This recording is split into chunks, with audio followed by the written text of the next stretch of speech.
Hello and welcome to Health Professional Radio. I'm your host, Neal Howard. Thank you for joining us today. When the days start getting shorter, we get a lot less sunlight, and that seems to be the norm when the fall hits, but it affects many of us in ways that may not be expected or even understood. Our guests in studio today, Sandra Reich and Georgia Dow, both of which are with the Montreal Center for Anxiety and Depression. Sandra is the founder and clinical director of the center, while Georgia is the top psychotherapist with the Montreal Center for Anxiety and Depression. They're both in studio today to talk with us about seasonal affective disorder, or SAD, some of the symptoms, and how we can combat this disorder. Welcome to the program. Thank you so much for having us. Thank you. Now, you both were here in other segments talking about SAD, or seasonal affective disorder. Before I began talking with you two, I had never heard of seasonal affective disorder. For our listeners who may not be aware of it, what is SAD? So seasonal affective disorder is known as like the winter blues. This is the time when we're receiving a little bit less light, and during that period of time, our bodies are really affected by that, and we end up producing less neurotransmitters that we would before, such as serotonin, and you end up feeling a little bit perhaps more tired, a little loss of motivation. It's almost like a mild form of hibernation for us. How long has this been a diagnosis? I don't actually know how long it's been a diagnosis, but I think it's been going on for a long time. I don't think realized that it was a diagnosis for a long time. And what researchers found is that people who live far away from the equator, where winter daylights are very short, are very susceptible to this. They started paying a lot. You started hearing a lot on the news about taking vitamin D if you live far away from the equator, and making sure to get out in the sunlight. So I think what was happening is we assumed it was depression, and we started to understand that the sunlight plays a huge role, like Georgia said, in circadian rhythms and in our serotonin, which, as we know, is a brain chemical that strongly affects your mood. So basically, just getting some more sunlight can go a long way in reducing the symptoms of SAD. Do you ever see cases that are severe enough to warrant a prescribed drug for the disorder? Yeah, sometimes you want to start by doing maybe some other tools and techniques before you would go straight to thinking about medication.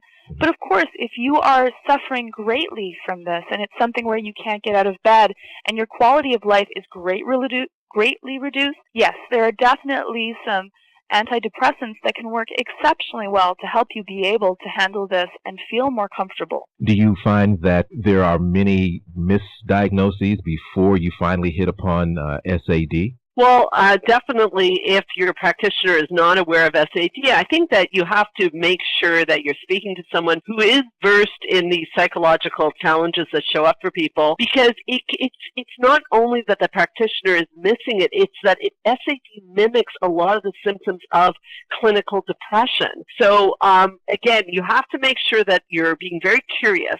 Example, is it happening every year at the same time?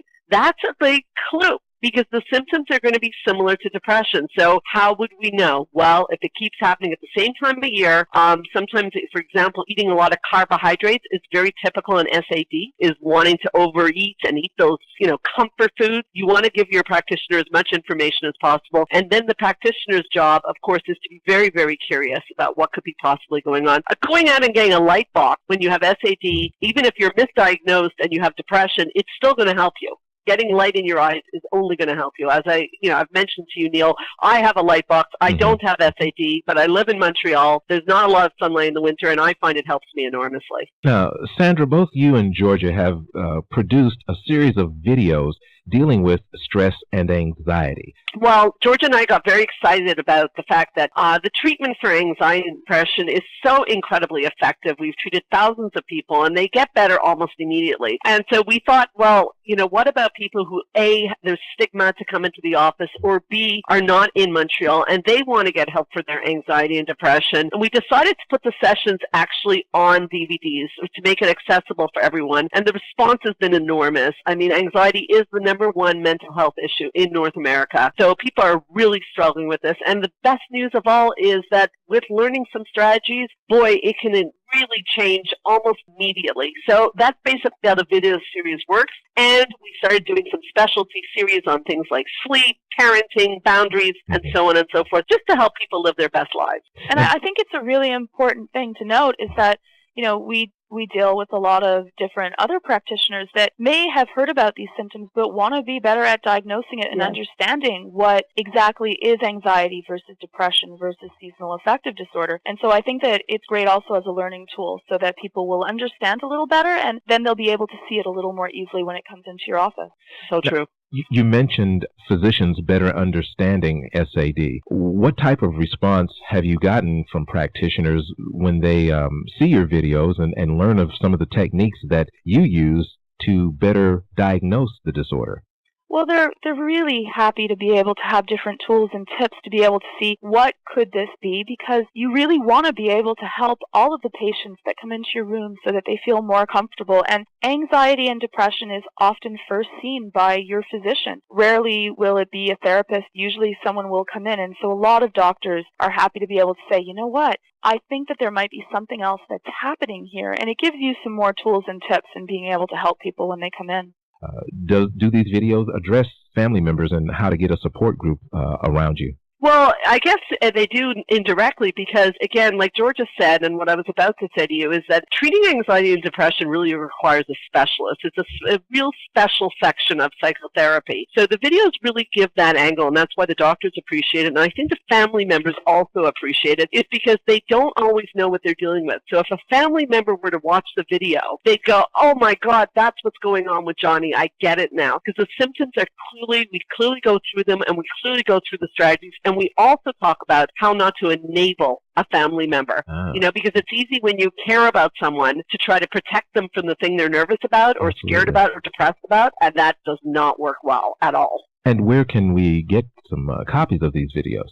So you can check out the videos. It's www.anxiety-videos.com, and we have a special bundle for your listeners where you'll get 25% off, and you just anxiety-videos.com/bundle. Great. Absolutely wonderful. A deal is always welcome. I'm wondering, what are some techniques that you can give our listeners right now to help someone who may be affected with SAD? And I'm wondering also, how important is sleep in dealing with SAD? Oh, Georgia's the master at sleep. So, Georgia? Georgia, I'm all ears. So sleep is so important. I think that with seasonal affective disorder, often we oversleep. We want to kind of stay in our bed where it's warm and safe, and you're losing that motivation to be able to get out there. So one of the first things is you want to be able to make sure that you're timing it so that you're not going over that 9 to 10 hours of sleep a night. And then a lot of people that are going through seasonal affective disorder also find that it's very difficult to go to sleep, to fall asleep. And the reason for that is really straightforward. We're used to all of these different things happening in our life during the daytime that keeps us busy. And then at night, there's just the darkness and our minds, and we're left alone to our thoughts. And often those can be cyclical or worrisome, or we're trying to solve the problems of the world. So it's also really important to work on your job when you're going to sleep is to sleep. And so you don't want to think about world news kind of problem or, devastation or how horrible this is going to be. You want to stay away from those worry thoughts because those start off your sympathetic nervous system, which is going to make you more anxious. And the opposite of sleep is anxiety. So if you're thinking things that are making you anxious, there's no way that your body is going to let you fall asleep during that period of time. I've heard of some folks having a routine or a ritual that they go through before they get into bed and get ready to go to sleep. Is this something that a person suffering with SAD is going to be able to latch onto? And is that discussed in these videos? Oh, yes. That's our specialty video on sleep.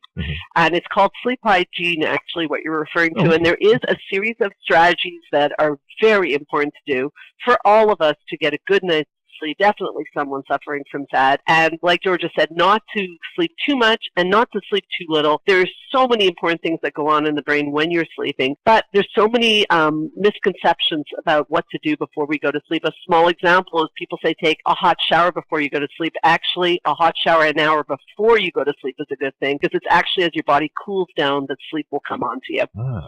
Okay, great advice. I'll keep that in mind before I take a shower and jump right into bed. Probably also our use of technology is not great for sleep either. One is we're getting a lot of the blue wave-light spectrum of light, which is telling our brain to wake up instead. It's simulating the histamine, so saying we're awake. We want to be able to have that sleep routine that it's us calming down and let the lights get darker. And if you have, you want to try to keep technology away. I know this is hard, but for 30 minutes before you go to sleep, so your body can start producing its natural melatonin levels and let you feel more calm to that. And so reading a book, relaxing, just being calm before you go to sleep also kind of gets your body ready for now it's time to go to bed.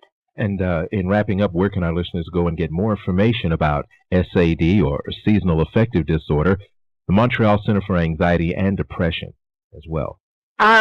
So they can call the Montreal Center for Anxiety and Depression 514-777-4530, or take advantage of our offer specifically for your listeners at www.anxiety-videos.com/bundle. We'll give them 25% off the videos, which will be life-changing for them. Great. You've been listening to Health Professional Radio. I'm your host, Neal Howard, in studio today with Sandra Reich and Georgia Dow, both of which are with the Montreal Center for Anxiety and Depression, and they've created a breakthrough DVD series on anxiety and depression available, as they said, at www.anxiety-videos.com. It's been a pleasure speaking with both of you today. Thank you. Thank you. Transcripts and audio of this program are available at healthprofessionalradio.com.au and also at hpr.fm, and you can subscribe to this podcast on iTunes.